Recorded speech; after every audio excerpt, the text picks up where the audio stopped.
Hi, I'm Matt Weintraub, your Bucks County District Attorney. Today I have with me Mike Bannon, who is in charge of the Bucks County Office of Consumer Protection. Mike, thanks for coming today. Thanks for having me, Matt. It's very exciting to be here. As I understand it, we're going to discuss some things relevant to tax season today, right? That's correct. So we always get a lot of calls about that. And I know that it's right around the corner, but some of the tips that you're going to give us and some of the scams to look out for are pretty timeless, correct? Absolutely. They always stand. So it'll be good next year, too. And in particular, with the changes in the tax laws this season, this year, we expect a lot of calls on this issue. All right, so first off, can you talk about some of the more prevalent scams that you're seeing on a daily basis? Well, a lot of times we see fly-by-night tax preparers, maybe people that are doing tax preparation for folks and residents that are not qualified to do the kind of work that they should be doing. They accept the fee, but maybe don't follow through. That's usually the first kind of complaint that we get.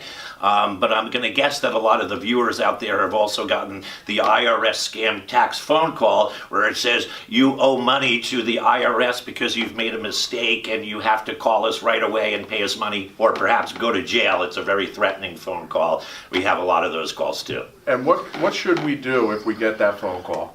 Well, first of all, don't panic, ignore it. The first thing is don't panic, ignore it. You can call our office at Consumer Protection.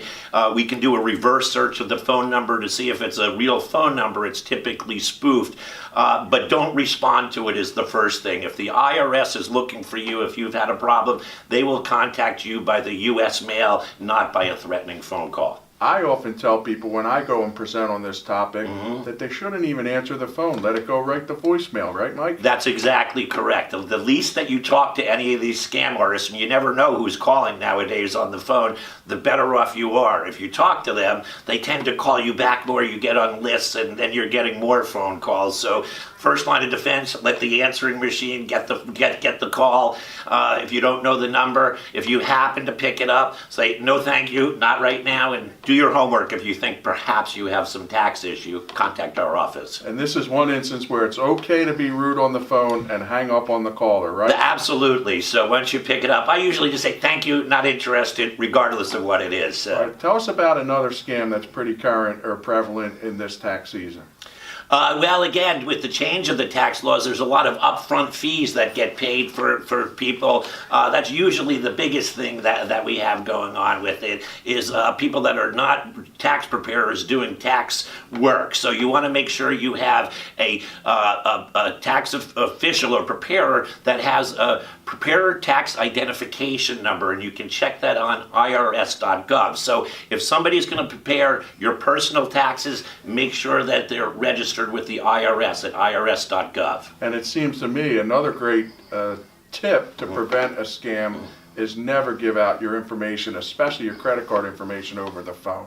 Absolutely, yeah. If anybody cold calls you, whether it's the IRS scam or tax scam, never give out your social security number, your banking or credit card numbers. Just standard nowadays for all calls and tax calls. Okay, so that's a great segue for us to go into some tips about what you can do to keep yourself safe. I know one of them is to file very early. We're a little late for that right now, but there have to be some other good tips you can give our viewers. Well, I think filing early is going to be a good thing, but again, with the changes in the tax law, which go into effect for this year, you can prepare early. Do your education on who you might be hiring to do your taxes, understand the changes in the law. Don't pay a tax preparer a percentage. That's always a red flag. If somebody says, I'm going to get you a huge refund from your taxes, that's a red flag that something's wrong. Sometimes some tax preparers say, I'll get a percentage of whatever your return is to be. That's also a red flag. You want a flat fee for the tax preparer. And I understand most people nowadays tend to file electronically. Is that safe? I do believe that can be safe. You want to make sure you're on a secure website, and the website page should have the HTTPS to make sure you're on a secured page. It can be now, but you want to make sure you're on a legitimate site. Again, start with the irs.gov page is a good place to make sure you have the right information for security. And that may also have a little lock on the website at the website name, correct? Correct. It also has a lock. And do you have any last tips for our viewers here? Well, I would certainly say if you're thinking about hiring somebody to prepare your taxes, you can call our office and discuss with the consumer investigator problems and issues and how to check up on your tax preparer.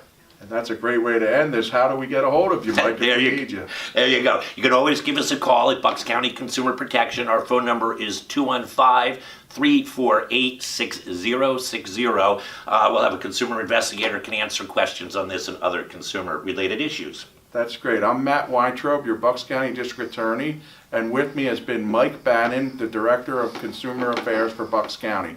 Thank you for watching.